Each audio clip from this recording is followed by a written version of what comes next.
एक विषय के तौर पे इतिहास से सबसे ज़्यादा क्वेश्चन यूपीपीसीएस के एग्ज़ाम में पूछे जाते हैं, खासकर प्रारंभिक परीक्षा में। तो आप लोगों का इतिहास बहुत मजबूत होना चाहिए। इतिहास में प्राचीन भारत है, मध्यकालीन भारत है, आधुनिक भारत से सबसे ज़्यादा क्वेश्चन पूछे जाते हैं। तो आज के सेशन में हम आधुनिक भारत विषय वस्तु को समझने का प्रयास करेंगे और इसके बाद आप सभी मेरे साथ डिटेल में ऑनलाइन बैच में, रिवीजन बैच में डिटेल में आप पूरा कंप्लीट आधुनिक भारत की विषय वस्तु पढ़ोगे। बहुत आसानी से पढ़ोगे। लेकिन हम क्या पढ़ेंगे, आपके सिलेबस में क्या दिया गया है? देखो, वेटेज इसी का है और आधुनिक भारत प्रीलिम्स में भी आता है, मेंस में भी आता है। यहाँ पे हम प्रारंभिक परीक्षा की बात कर रहे हैं, प्रारंभिक परीक्षा के दृष्टिकोण से इस विषय को समझते हुए चल रहे हैं। तो एक बार देखिएगा, एक विषय के तौर पे यदि हम देखते हैं तो आपका यहाँ पे बहुत सामान्य शब्दों में इन्होंने लिख दिया है, बहुत ज़्यादा मेहनत नहीं की है। यहाँ पे लिख दिया है भारत का इतिहास एवं भारतीय राष्ट्रीय आंदोलन। ये तो भारतीय राष्ट्रीय आंदोलन, चलिए कम से कम अलग से लिखा है इन्होंने, भारत का इतिहास एवं भारतीय राष्ट्रीय आंदोलन, ये आपके सिलेबस में लिखा हुआ है। ठीक है, अब मैं थोड़ा सा देखता हूँ, यहाँ पे थोड़ा इन्होंने डिटेल भी किया है, आगे चल के थोड़ा डिटेल भी किया है। क्या डिटेल किया है इन्होंने? यहाँ पे किया है ना, भारत का इतिहास एवं भारतीय राष्ट्रीय आंदोलन। इतिहास के अंतर्गत भारतीय इतिहास के सामाजिक, आर्थिक एवं राजनीतिक पक्षों की व्यापक जानकारी पर विशेष ध्यान देना होगा और राष्ट्रीय आंदोलन पर अभ्यर्थियों से स्वतंत्रता आंदोलन की प्रकृति, विशेषता, राष्ट्रवाद, अद्भुत स्वतंत्रता प्राप्ति के बारे में सामान्य जानकारी अपेक्षित है। मतलब देखो, पूरा ही पूछना है सीधा सीधा। आयोग ने प्रीलिम्स में बहुत ज़्यादा आपको स्पष्ट नहीं किया है, दिग्भ्रमित ज़्यादा किया है बस। बहुत सारे बच्चे सिलेबस नहीं समझ पाते हैं। तो आइए पहले आधुनिक भारत का सिलेबस समझते हैं, फिर इसको विस्तार से पढ़ना चालू करेंगे। आप मेरे साथ जो है क्लासेस आपको पूरी मिलेंगी। आपको कहाँ मिलेंगी? हमारे जो हमारा रिवीजन बैच है वहाँ पर ये पूरी क्लासेस आपको क्रम से मिलने वाली हैं। एक एक करके पूरी विषय वस्तु आधुनिक भारत की आपकी शुरू होने जा रही है। देखो, आधुनिक भारत के इतिहास को मैं दो भागों में डिवाइड करता हूँ। पहला, औपनिवेशिक शासन की स्थापना। 1707 में जब औरंगजेब की मृत्यु होती है, उसके बाद धीरे धीरे भारत जो है अंग्रेजों के द्वारा लगातार भारत को औपनिवेशिक शोषण करना चालू किया जाता है और बाद में प्रत्यक्ष साम्राज्यवादी शक्ति के तौर पे ब्रिटेन यहाँ पर कायम हो जाता है। ईस्ट इंडिया कंपनी पहले शोषण करती है, फिर इसके बाद साम्राज्यवादी शक्ति के तौर पे बन करके निकलती है, यानी कि राजनीतिक नियंत्रण भी स्थापित करती है। ठीक है, इसके बाद जब लगातार ये प्रक्रिया बहुत लंबी चली, लगभग 90 साल तक देश जो है गुलाम होता गया। 1757 में प्लासी हुई और इसके बाद 1857 तक की प्रक्रिया सतत रूप से चली, मान लीजिए 100 साल पूरे के पूरे। ठीक है, इसके बाद इस 100 साल के बाद देश के अंदर राष्ट्रवाद का उदय हुआ और उस राष्ट्रवाद ने भारत की आज़ादी का बिगुल बजा दिया। तो 1857 के बाद देश में जो है क्रांति होती है और उस क्रांति के बाद देश आज़ादी की तरफ आगे बढ़ता है। तो भारत के इतिहास को 3 भागों में डिवाइड किया जाता है आधुनिक भारत के इतिहास के संदर्भ में। पहला, औपनिवेशिक शासन की स्थापना होती है और इसके बाद औपनिवेशिक शासन की स्थापना के बाद आप दूसरा जो भारत है पढ़ेंगे, स्वतंत्रता संघर्ष पढ़ेंगे, फ्रीडम स्ट्रगल इसी का हिस्सा है आधुनिक भारत का। ठीक है, अभी क्या क्या पढ़ना है एक एक करके मैं आपको बताऊंगा। और इसके बाद जो है आप जो पढ़ेंगे,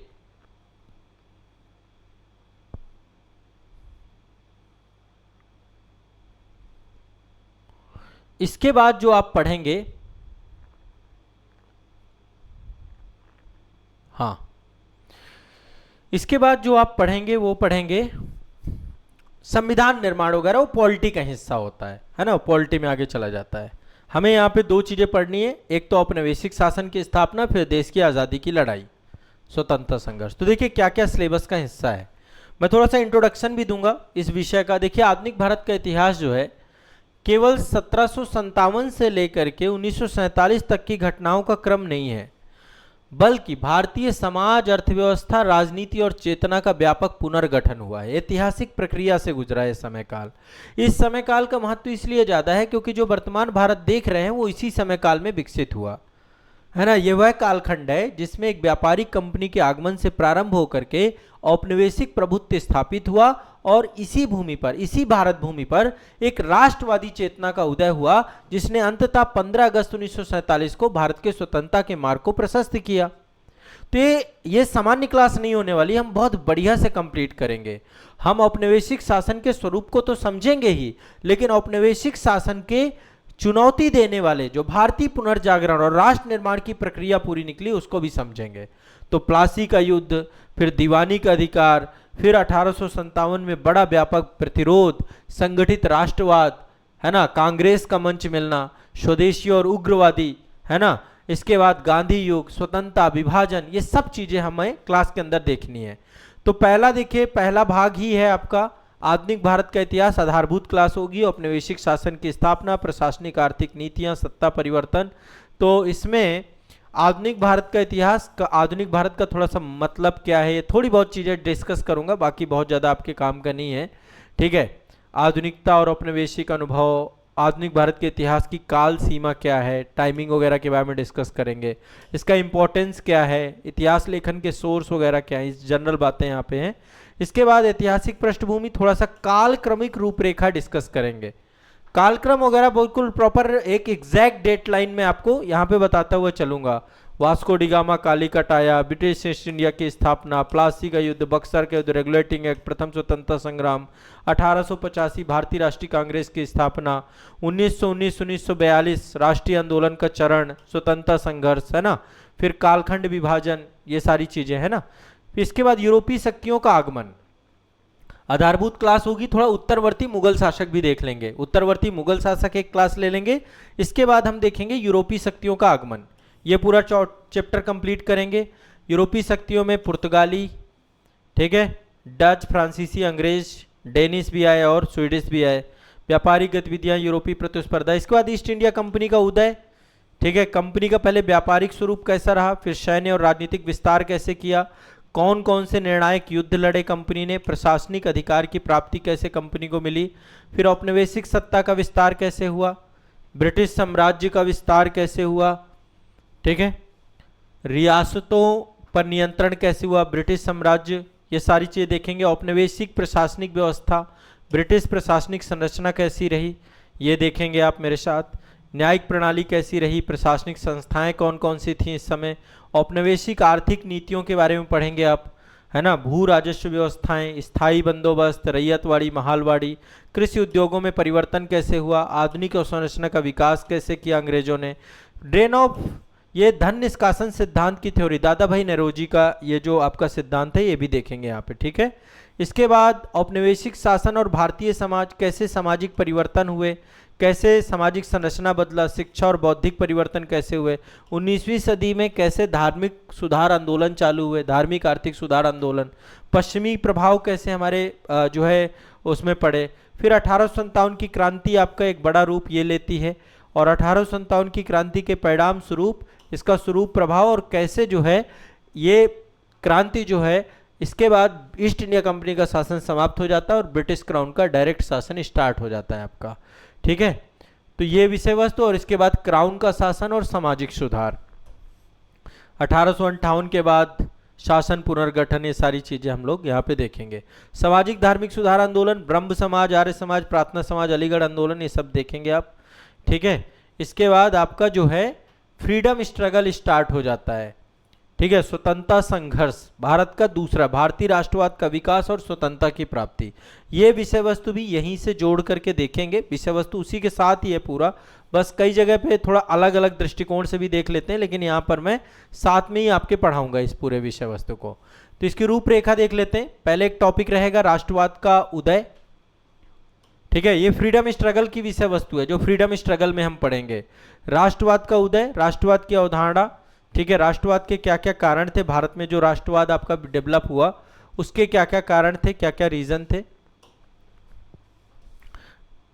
हाँ, तो एक टॉपिक आपका है, सब कुछ क्लास में होगा आपका, सब कुछ आप पढ़ोगे, हर एक चीज हम लेते हुए चलेंगे, ठीक है, कोई टेंशन नहीं लेना आपको, क्रम से देखते हुए चलेंगे।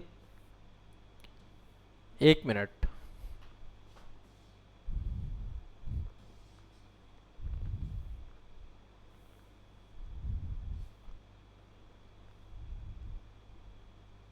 हाँ, तो राष्ट्रवाद एक टॉपिक हो गया। औपनिवेशिक शासन का क्या प्रभाव पड़ा, यह टॉपिक आप देखोगे। आधुनिक शिक्षा कैसे डेवलप हुई, अंग्रेजों ने भारत में शिक्षा व्यवस्था कैसे डेवलप किया, प्रेस का क्या योगदान था, साहित्य का क्या योगदान था, सभी राष्ट्रवाद के उदय को लेकर के हैं। आर्थिक राष्ट्रवाद पढ़ोगे आप क्लास में, प्रारंभिक राष्ट्रवादी संगठन, ये सब कुछ हम एक एक करके सीक्वेंस से पढ़ते जाएंगे। सामाजिक धार्मिक सुधार आंदोलनों का राष्ट्रवाद के विकास में क्या प्रभाव पड़ा, क्या इम्पैक्ट पड़ा, ठीक है, ये भी हम देखेंगे जितने भी रहेंगे। इसके बाद भारतीय राष्ट्रीय कांग्रेस, इसका उदय और इसका उदार राष्ट्रवाद का प्रारंभ, तो कैसे स्थापना होती है, एओ ह्यूम की क्या भूमिका होती है, ठीक है, कांग्रेस के शुरुआती क्या क्या उद्देश्य थे, उदारवादी नेताओं की क्या विचारधारा थी आपकी, ठीक है। इसके बाद आपका जो है उदारवादी नेता कौन कौन थे, कांग्रेस की मांगे क्या क्या थी, उदारवादी के बाद उग्र राष्ट्रवाद और स्वदेशी आंदोलन। कांग्रेस के 3 चरण हैं, उदारवादी, उग्रवादी और गांधीवादी, है ना। तो उग्र राष्ट्रवाद और स्वदेशी आंदोलन 1905 से 1917, ये पूरा टॉपिक हम पढ़ेंगे। उग्र राष्ट्रवाद का उदय, इसमें 2 चीजें हैं, एक तो कांग्रेस का मंच है, दूसरा क्रांतिकारियों का भी यहाँ पर क्रांतिकारी आंदोलन भी चालू हो जाते हैं। इसी बीच में बंगाल विभाजन भी लॉर्ड कर्जन के द्वारा किया जाता है। स्वदेशी आंदोलन परिणाम स्वरूप देश में चालू हो जाता है। शिक्षा के कई सारे आंदोलन यहाँ पर भी चल रहे होते हैं इस समय। और उग्रवादी विचारधारा स्वराज्य की मांग कर रही थी, प्रत्यक्ष शासन की बात कर रही थी और डायरेक्टली संघर्ष कर रहे थे। इसमें लाला लाजपत राय, बाल गंगाधर तिलक और बिपिन चंद्रपाल का बहुत बड़ा योगदान है। तो ये आप देखेंगे पहला चरण। फिर क्रांतिकारी आंदोलन के बारे में पढ़ेंगे, क्रांतिकारी राष्ट्रवाद का कैसे उदय होता है, प्रमुख कौन कौन से क्रांतिकारी संगठन थे, भारत में कौन कौन से थे, विदेशों में कौन कौन से संगठन थे, कौन कौन से क्रांतिकारी नेता थे आपके, ये भी देखेंगे। फिर महात्मा गांधी का भारतीय राजनीति में पदार्पण और भारत में कांग्रेस का जो निर्णायक है गांधीवादी आंदोलन जितने भी आपके चलते हैं, महात्मा गांधी, उनका जीवन, उसका विस्तार, ठीक है, गांधीवादी दर्शन के बारे में आप पढ़ेंगे। हाँ, गांधीवादी दर्शन के बारे में पढ़ेंगे। इसके बाद भारतीय राजनीति में गांधी जी का प्रवेश, गांधी जी को लेकर डिटेल में थोड़ा सा देखेंगे हम। फिर इसके बाद जन आंदोलनों का योग, असहयोग आंदोलन के बारे में पढ़ेंगे। गांधी जी के द्वारा ही इनको इनिशिएट किया गया जितने भी जन आंदोलन थे। तो असहयोग आंदोलन, सविनय अवज्ञा आंदोलन, किसान आंदोलन, श्रमिक आंदोलन, महिला आंदोलन, ये वाला पॉलिटी के अंतर्गत पढ़ लेंगे। संवैधानिक विकास वगैरह ये सब पॉलिटी के अंतर्गत, विषय वस्तु के अंतर्गत आप पढ़ेंगे, है ना, ठीक है। संवैधानिक विकास ये सारा पॉलिटी में हम पढ़ ही लेंगे। इसके बाद जो है अगला टॉपिक आपका रहेगा द्वितीय विश्व युद्ध और राष्ट्रीय आंदोलन। द्वितीय विश्व युद्ध के टाइम पे जो गतिरोध चालू होता है कांग्रेस के द्वारा, सभी राज्यों से इस्तीफा दे दिया जाता है। इसके बाद अगस्त प्रस्ताव, क्रिप्स मिशन, भारत छोड़ो आंदोलन, गांधी जी का सबसे बड़ा आंदोलन यही था, भारत छोड़ो आंदोलन, ठीक है। इसके बाद स्वतंत्रता और विभाजन, कैसे देश का विभाजन हो गया और कैसे देश जो है आपका पूरी तरीके से स्वतंत्र हुआ, कैसे भारतीय स्वतंत्रता अधिनियम आपका जो है प्रस्तुत हुआ, ये सारी चीज़ें हमें क्रम से यहीं पर देखनी है, ठीक है। स्वतंत्रता और विभाजन की विषय वस्तु।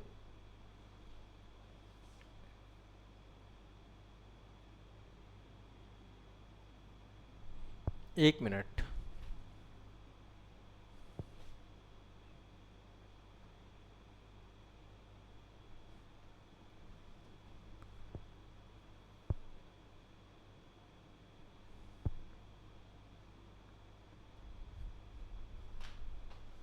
हाँ, स्वतंत्रता और विभाजन, जिसमें कैबिनेट मिशन, अंतरिम सरकार, माउंटबेटन योजना, स्वतंत्रता प्राप्ति, विभाजन के क्या परिणाम निकले, फिर औपनिवेशिक शासन की क्या विरासत थी, है ना, ये सारी चीज़ें देखेंगे। स्वतंत्र भारत की चुनौतियाँ, ये सारे टॉपिक जितने मैंने आपको बताया आधुनिक भारत में, ये क्रम से विस्तार से अब आप सभी मेरे साथ क्लास के अंदर पढ़ोगे।